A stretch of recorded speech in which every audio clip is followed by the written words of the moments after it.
압살롬의 반역이 실패로 돌아가죠. 그래서 다윗은 다시 예루살렘 성으로 요단강을 건너서 복귀하려고 합니다.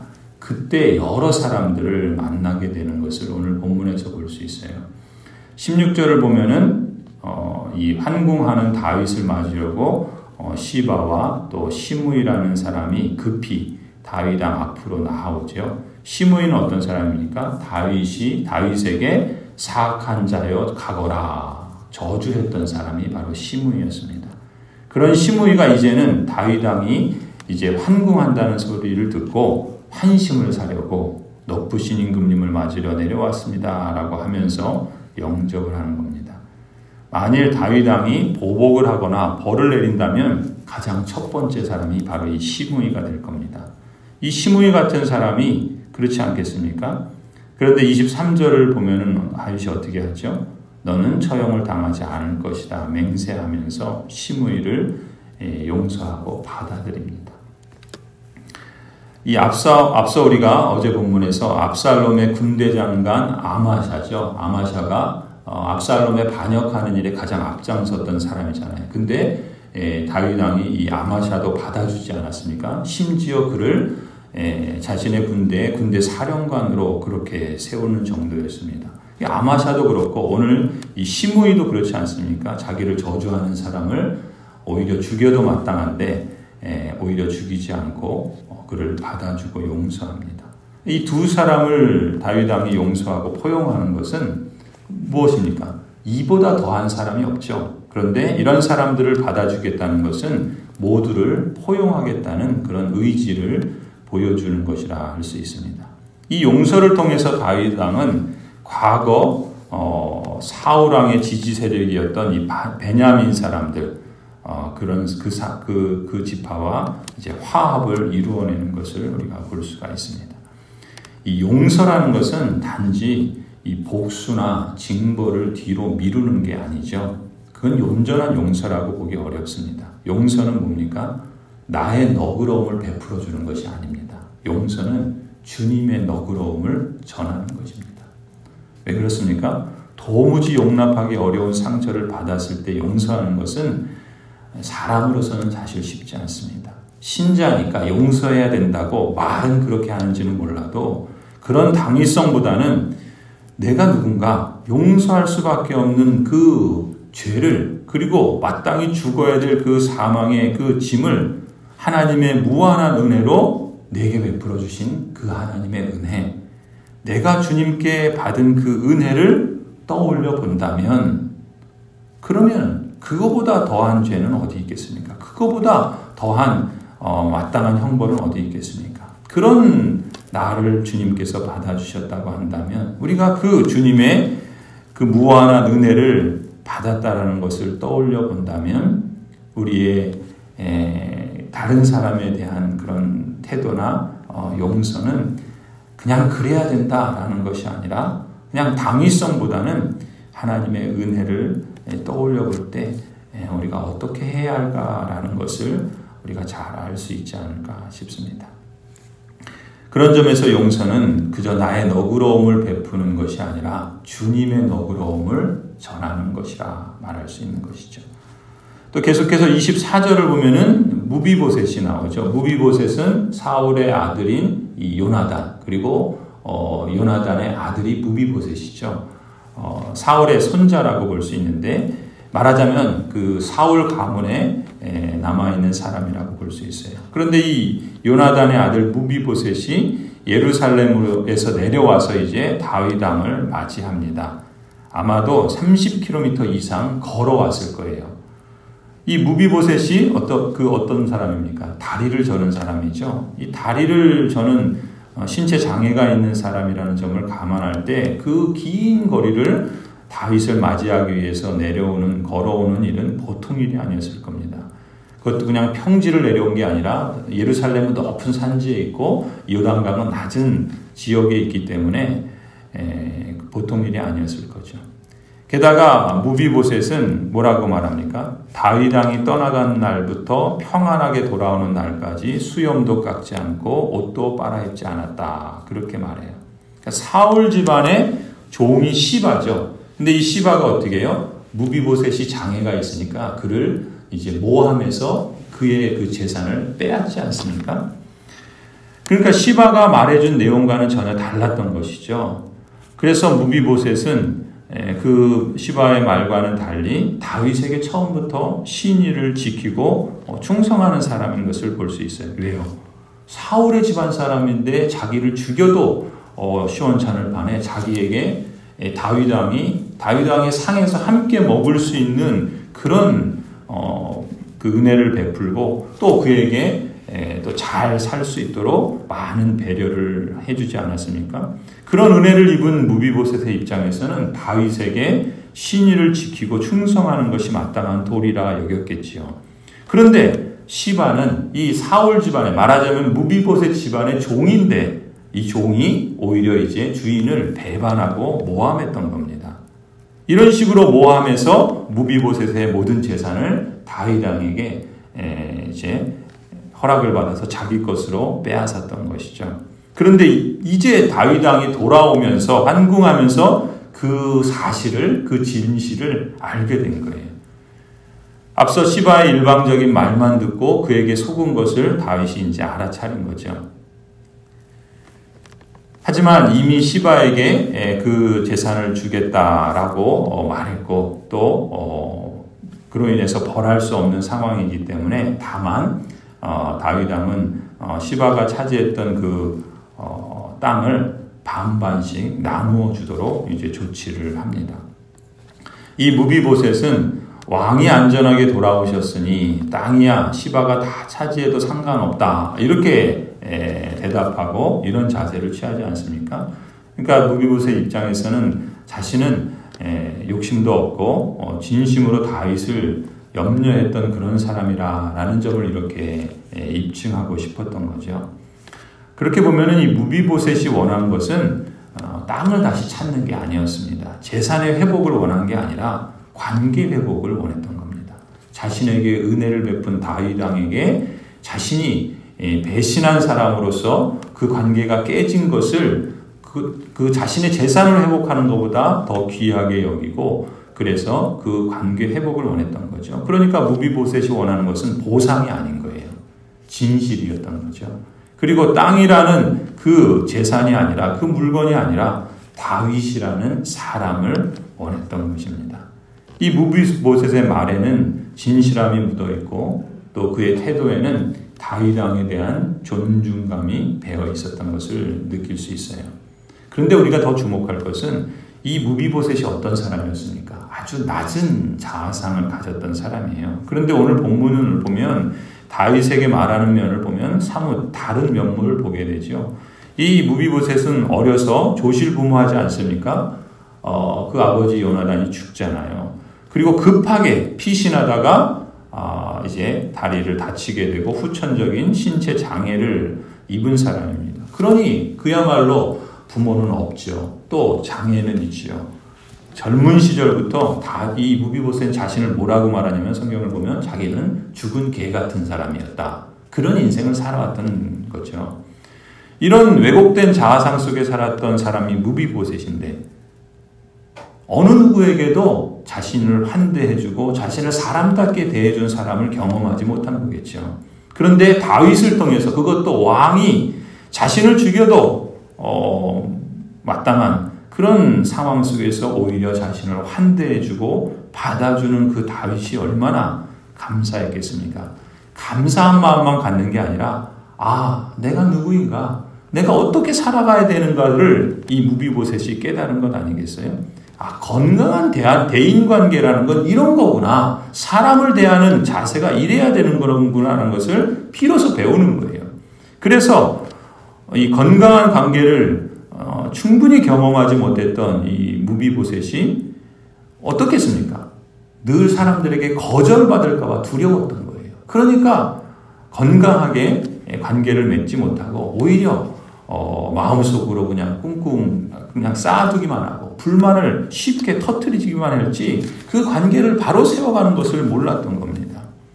그런 두려움 때문에 이렇게 다른 사람들과의 관계를 좋게 하는 것을 배우는 것이 이 무비보셋 입장에서는 큰 도전이었던 거예요.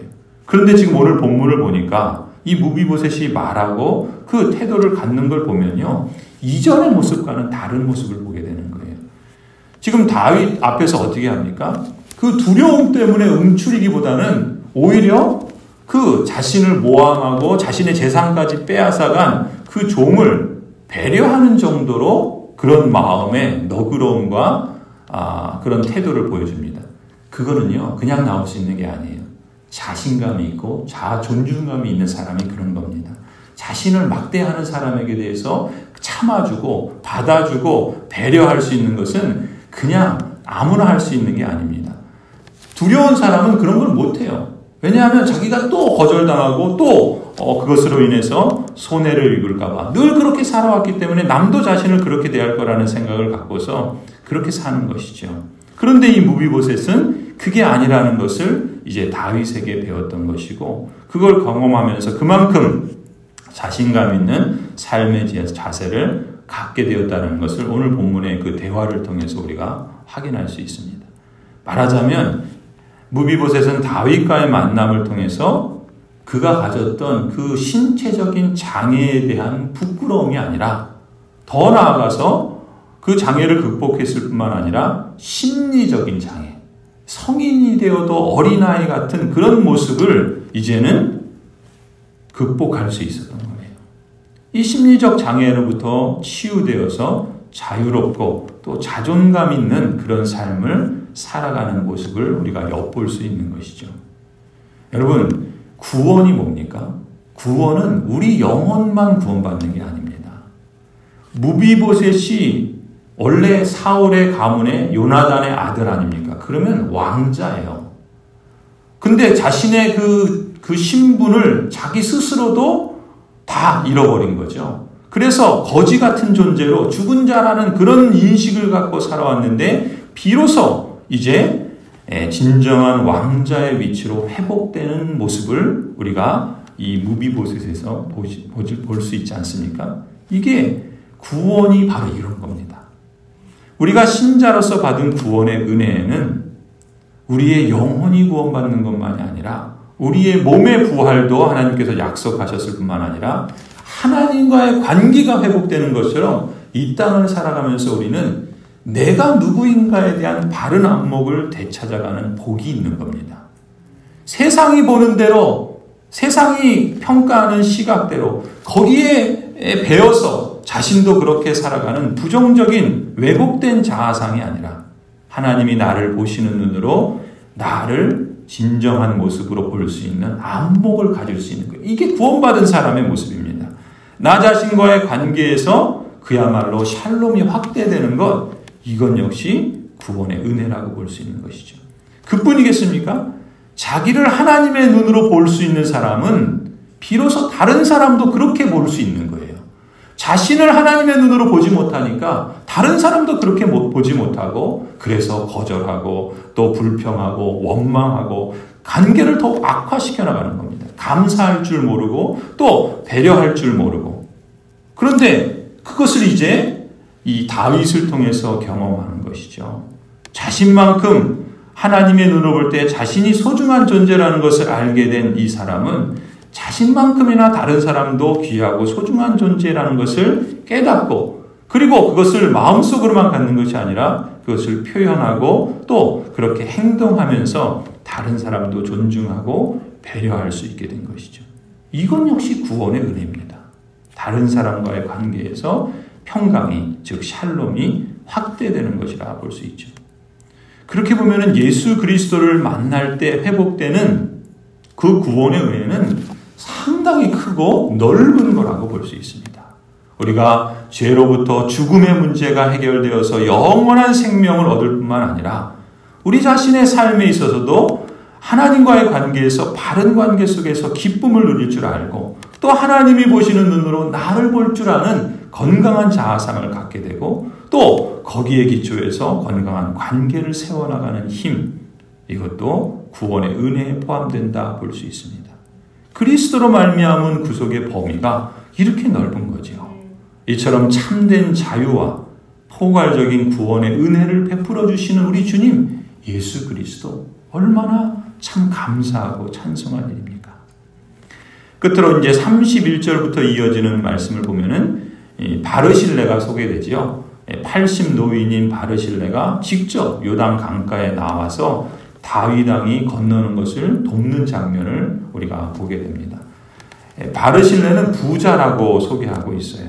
부자는 보통 되게 자기를 더 중요하게 여기지 않습니까? 그런데 바르실레는 자신이 소유한 그 부를 남에게 베풀 줄 아는 사람이었어요.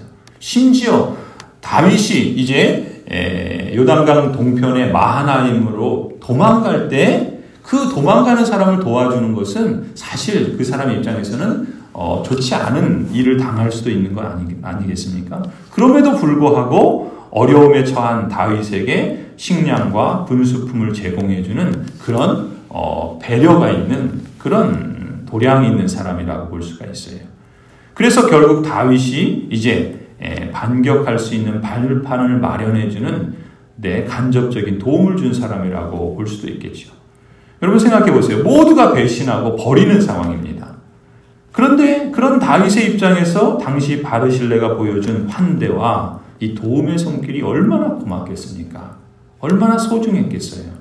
다윗 왕은 바르실레에게 어떻게 합니까? 자신과 함께 예루살렘 왕궁으로 가자.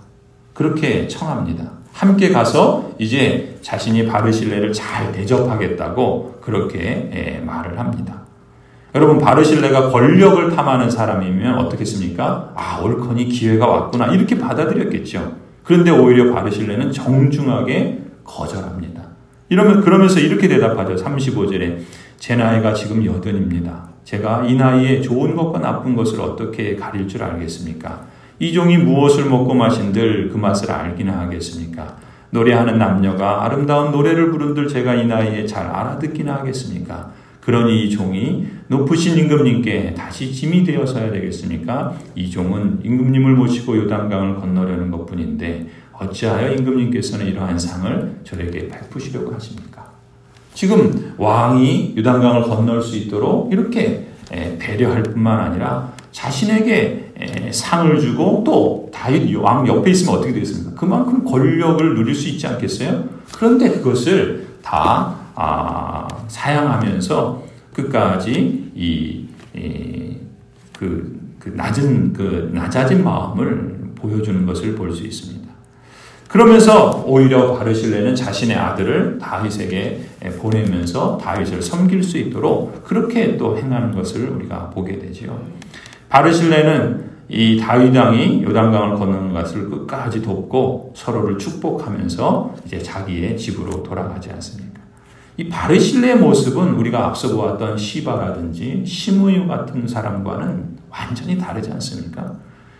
그는 부자이면서도 자신이 소유한 것을 다른 사람을 위해서 섬길 줄 아는 사람. 이게 라다의 사명이죠.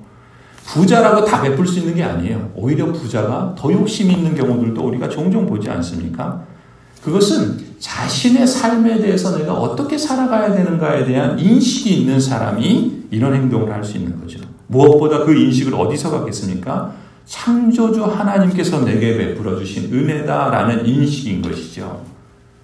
다윗에게 뭔가를 바라면서 행한 것이라고 한다면 이렇지 못했겠지요. 오히려 그가 어려움 당할 때 도와줄 뿐만 아니라 그가 잘 되어서도 오히려 권력을 탐하지 않는 이런 모습이 참 아름다운 모습 아니겠습니까? 그래서 매일 성경에서는 이 바르실레를 이렇게 평가합니다. 바르실레가 그러잖아요. 맛도 잃고 또 눈도 흐려지고 듣는 것도 둔해졌죠.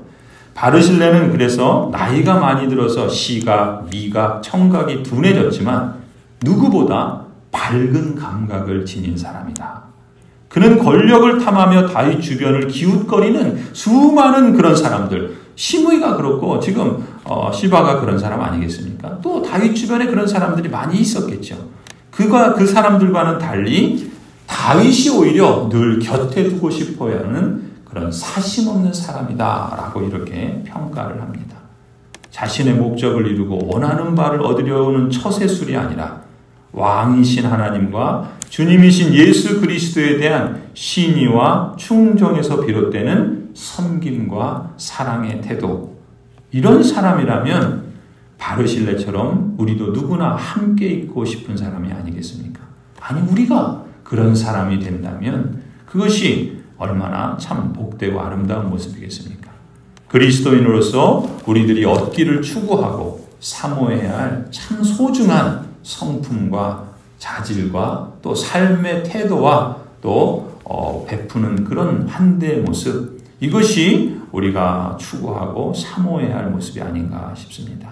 또 우리들이 성도로서 하나님의 사람으로서 또 하나님의 택하심을 받은 언약 백성의 공동체인 교회로서 또 교회를 섬기는 자세도 바로 이런 모습이 되어야 할 줄로 믿습니다. 이런 믿음의 고백과 또 삶으로 승리하는 우리 모두가 되기를 간절히 축원합니다.